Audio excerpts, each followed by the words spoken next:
Yeah, I think it was released here a little while ago that we're going to do training camp again here this summer at One Bills Drive and not be able to go to St. John Fisher. Tough decision. We sent a crew up there a few weeks back, and they looked at everything based on what the protocols are today.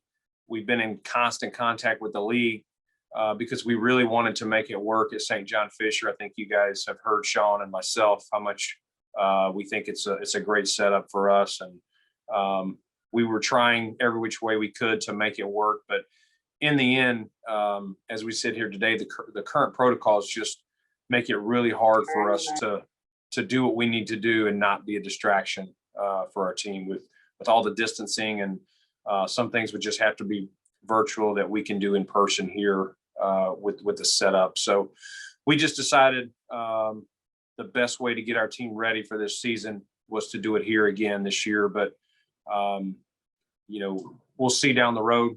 As I said a minute ago, Sean and I love camp, and we're disappointed that it wouldn't work out. But at the same time, we have a great setup here, and our guys did a great job here last year. All of our operations staff and all the people behind the scenes putting it together, and we'll now focus 100% of our efforts on what that will look like here. So with that said, any questions out there, fire away. Hey, Brandon, John Worrell. Hey, John.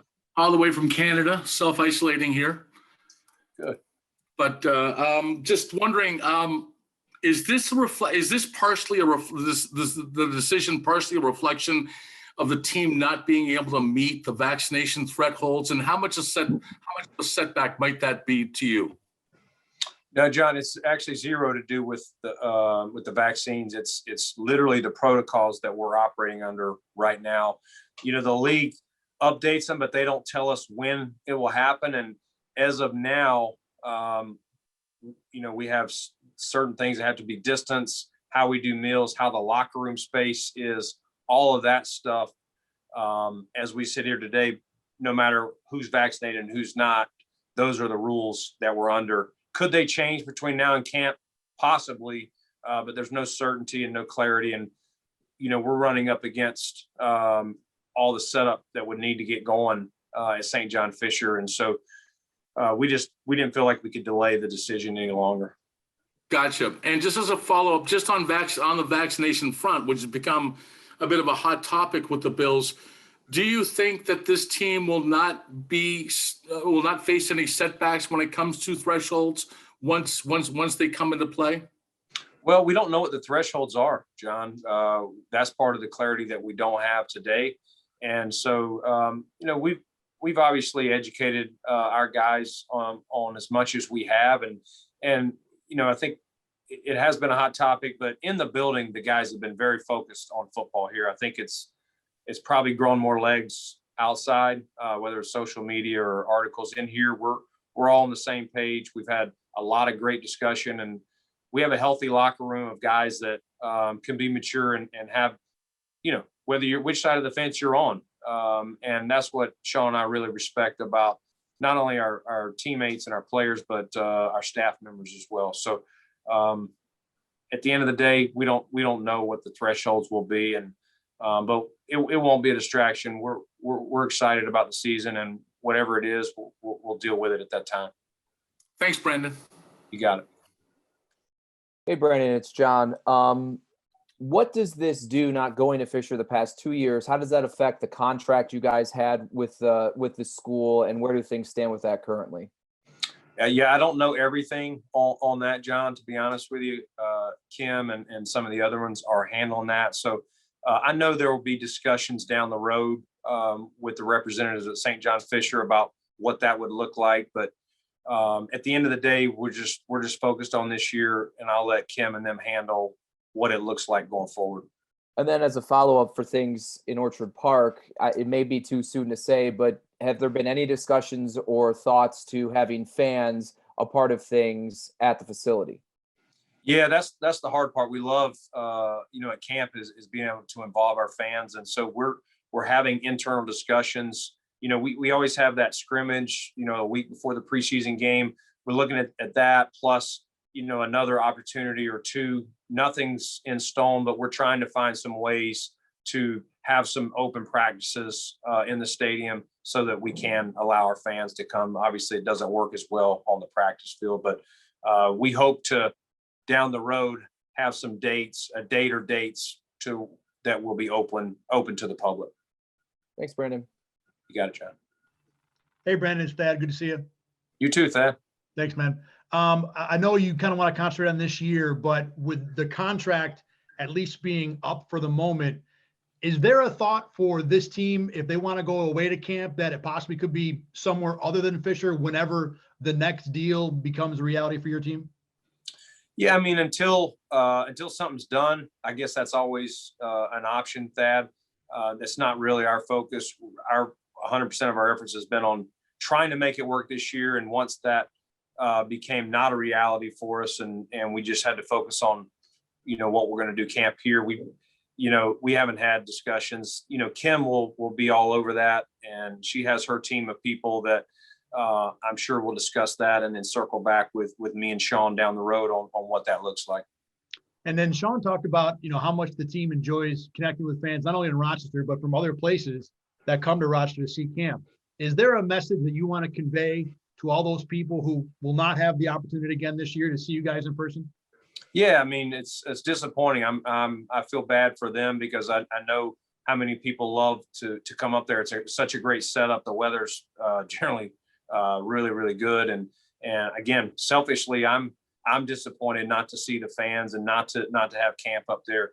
I can promise you, we could have easily made this decision weeks ago to stay here, but we tried every which way we could to get it to happen, and tried to even find out dates when the league might amend the protocols, but a lot of that has to be negotiated with the union, and there's still uncertainty. And this was kind of a hard deadline that we needed clarity. So I'm disappointed for our fans up in that region that come religiously. And, again, hopefully we can get back to being able to hold training camp away down the line. But at this time, that's all I can really say, Thad. Thanks, Brandon. Appreciate it as always. Yes, sir. Hey, Brandon, good to see you, bud. What's up, Sal? Not too much besides my weight. Hopefully your golf score is going the other way. No golf. Still can't play.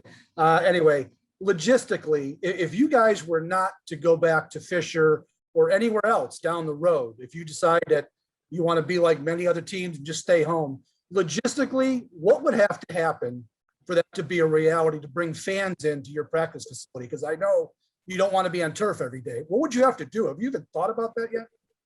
Yeah, I think if what we'd have to do is, sometimes you see those stands that have risers in them, and maybe you got tents or stuff like that. So we'd probably have to come up with a way to have some stands that are a little higher than normal, so that they could at least look above the fence. I'm sure there's other things we could do as far as maybe take down some of that blue tarp.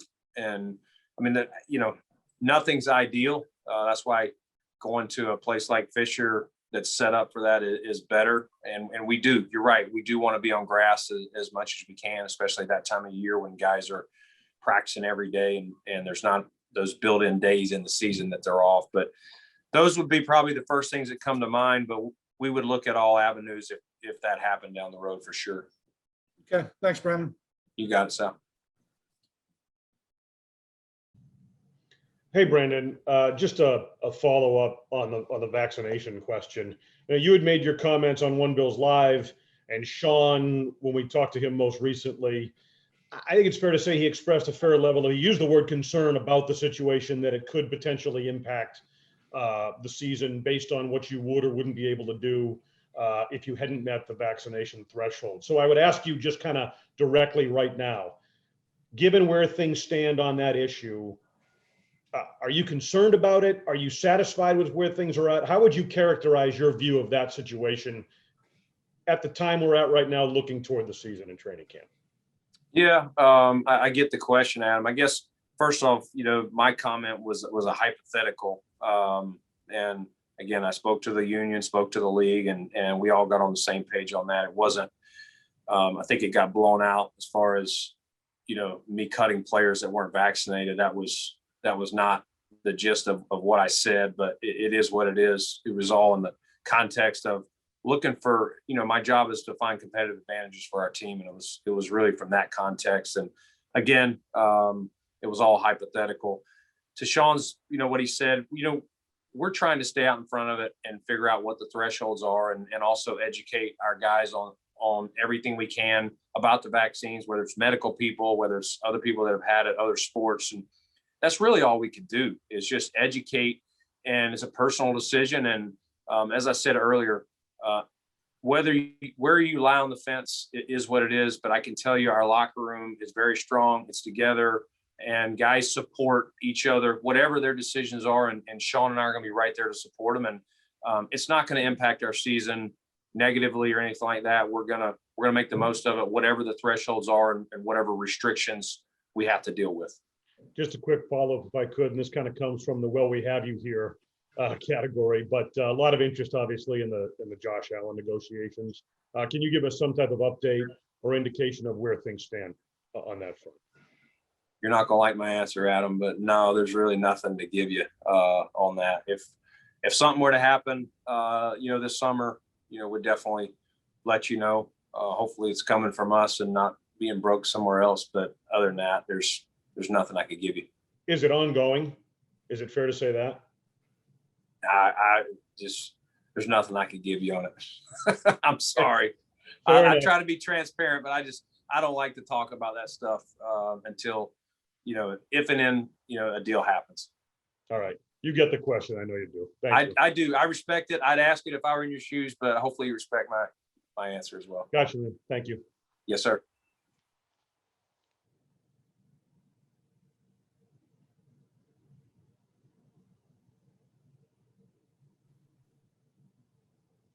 Good.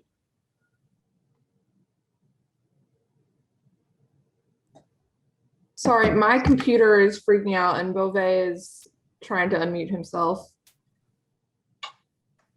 Let's see. All right. Did that work? There you go. I got you, Matt. All right. Beautiful. All right, Brandon. Sorry about the hold up there. You and Sean have talked about all of the things that you like about going away to training camp in Rochester. I'm wondering, in the 1 year where you were able to have training camp in Orchard Park, what, if anything, were the positives? What was maybe, a better thing about being here in Buffalo as opposed to being down the 90? Well, I think the one thing is guys have access to our facilities, and the Pagulas put a lot of money in here, and they're getting use of it now, which is very helpful. And then in the season, so you can't replicate what we have here.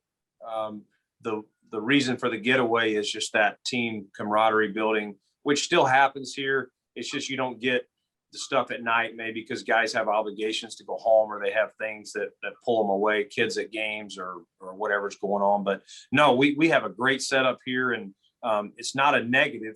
It's really not. We love what we have here. We love the setup. And so I think from that standpoint, it'll be a very good camp. The one thing we did last year was we set up those tents out there. I think that was a good setup. We may do some of that again. I don't know if it'll look exactly the same. And then I'm sure guys will tell you their bed is more comfortable than a dorm bed or a rented bed. My bed's more comfortable here than it is there, but I'd still prefer camp. It's, you ask 50 people, 25 are going to tell you they love camp. 25 are going to say they'd rather stay home. You're not going to please everybody, but it'll still be very productive here. Yeah, the play is taking the 2 dorm beds and putting them together, so you got one regular size bed instead of the little twin bed. Thanks. Sounds like you've been there. once or twice. Yeah, sounds good. Hey, Brandon. In talking to fans about this training camp, whether it be in Buffalo or Fisher, one of the things that always comes up is just the disappointment of last year not being able to be out there and see it. And so you mentioned 1 or 2 times for open practices. I'm curious if you've talked additionally about maybe some type of video type of element so fans can watch more than 2 or 3 practices, or if there's any ongoing conversations on that front. We haven't. Fair question, but no, Matt, we really just been more talking about what live exposures we could give them in person, not the videos probably less of that. Just you get that because, if you're filming everything, every team's going to have access to what you put out there. So anything we did like that, we'd have to make sure it didn't be a competitive disadvantage for us. Mm-hmm. And you mentioned, how everybody's on the same page in the building. I'm curious, it's a lot of tough conversations to have, but how much has this kind of environment brought you guys together, and in what ways? Yeah, I mean, I think, Sean and I pride ourselves on the type of team that we have here and the guys we've got in this locker room. And you always deal with adversity throughout each season. Okay. Every season has ups and downs. Rarely do you go start to finish and everything was perfect. Even when you're winning games, sometimes there's things going on in a locker room, or certain players are dealing with this or whatever. And the strong locker rooms can deal with that in a mature fashion. And so, with this topic, I've been very impressed with how our guys have had open, honest dialogue, whether it's with the medical people, whether it's coach to player, player to myself, whoever, player to player, is we don't always have to see everything through the same prism, but we can respect each other's opinions. And that's what I'm probably most proud of, how our guys have handled it to this point. Like I said earlier, I think it's probably grown more legs on social media or nationally than what it has here inside these walls. Thanks, Brandon. You got it. Hey, Brandon, Matt Fairburn here. Kind of along that same line, and I'm curious what the perhaps benefit has been of the fact that you're in the building and having these conversations as opposed to 12 months ago. I mean, it's a tough topic. Tough topics have come up before in your tenure as GM, but the fact that you guys have been able to have a good chunk of guys in the building to hash this out in person, what's been the benefit of that? Yeah, I mean, I think we've got some good guys, whether they're captains or whether they're on Sean's leadership council, even back to, how we were going to do our OTAs this year. Those are some tough discussions. A lot of teams going different avenues of shortening things or only walkthroughs or whatever. And, Sean and I had at least 4 or 5 of those with a lot of the leaders on this team, and we shared ideas. And even if we weren't always in agreement on how one of them or 2 of them saw something, we had great dialogue and we talked it through, and both sides listened to each other. And that's how you move on, and that's how you understand. You respect each other's opinions and your viewpoints, and then you make the best decision for your team. And I think our players really appreciated the open dialogue that we had of the structure of OTAs. And again, another tough topic, that's been out there across the country is vaccines. And like I said, it's been no different. It's been very mature conversations, even when people maybe not agree with, one's decision to or to not get vaccinated. I know you mentioned, the comment you made on the radio kind of took on legs of its own a little bit. And, you had the conversation with the PA in the league. I'm curious if any players, if you had to have any conversations like that, or if, what you're talking about as far as what you've guys set up as open communication made that a little bit easier, like they know you well enough, or just how that dynamic was. Yeah, I think they know me well enough. I spoke to, several of them, their leaders, and we talked about it and, made sure they understood the context, because I doubt they were going to pull up the interview. But it's I think people know right now, I'm brutally honest, sometimes to a fault. And, but I am who I am. And I think they respect that, even if they disagree with it. And that's what I respect about them, that we can have these conversations. And I love this locker room. I love these guys. And do I agree with every one of them on everything they do, no matter what? No, and that's okay. That's what makes the world great. If it's been said, a lot, I think if you could take a lot of NFL locker rooms, and especially ours, and put them out in society, I think it'd be a lot better on how they handle tough issues, whether it's race, whether it's vaccines, whatever situation's out there. Thanks, Brandon. You got it. Hey, Brandon, it's Kim. Hi, Kim. Hi. I think when Roger Goodell said at the end of March that he looked forward to anticipating full stadiums, whatever his exact language were, but he certainly was expecting full stadiums. I think I thought the optimistic side of me thought, wow, great, we're through this. And, we're not through it obviously completely. And my question to you with that context is, do you think COVID and COVID protocols are still going to affect your team this season? Yeah, I mean, Kim, right now we're operating as if there's going to be some type of protocols that we have to, whether that's, our guys, we enjoy eating lunch together. And right now that's still, you can't do it. It's grab and go per the process. And certain things, sauna's not open still. There's certain things that guys just can't do. It's better. It's less virtual stuff, more in person. I think the needle has moved, just like we're moving to full stadiums, but it's not back to 2019 yet, which we all will look forward to when that happens. So we're still under the impression that we're going to have through camp, some type of protocols, some type of restrictions. But I think last year taught us a lot that we'll find a way to deal with whatever they are, and it definitely won't be an excuse. I wasn't going to follow, Brandon, but if you don't mind, I do have a quick follow-up. I remember when Darrell Williams made that fumble recovery against the Colts, and I can't remember if it was me, I think it might have been, who asked Sean on Zoom, about that play and how he reacted to Williams. And I remember being saddened because Sean said, like, across the room, he got Williams' attention and, like, gave him a thumbs up.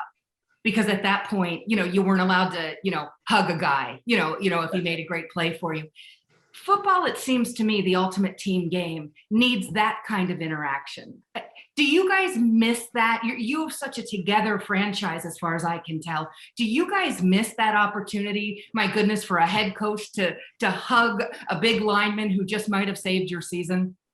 Yeah, no doubt. It's that was what made last year so hard. And spaced out locker rooms, and just sometimes like I said, I miss sitting down at lunch sometimes and just hearing each guy talk about somebody in their family or what's going on in their lives, just not talking about football for 15-20 minutes. And we've lost that, but that's what's made this offseason fun now that the guys have been back and we've been able to have more. Last year at this time, everything was remote and we didn't even know what the season was going to look like. So I'm excited about where things are, Kim, and I'm looking at it from the glass half full that it's only going to get better.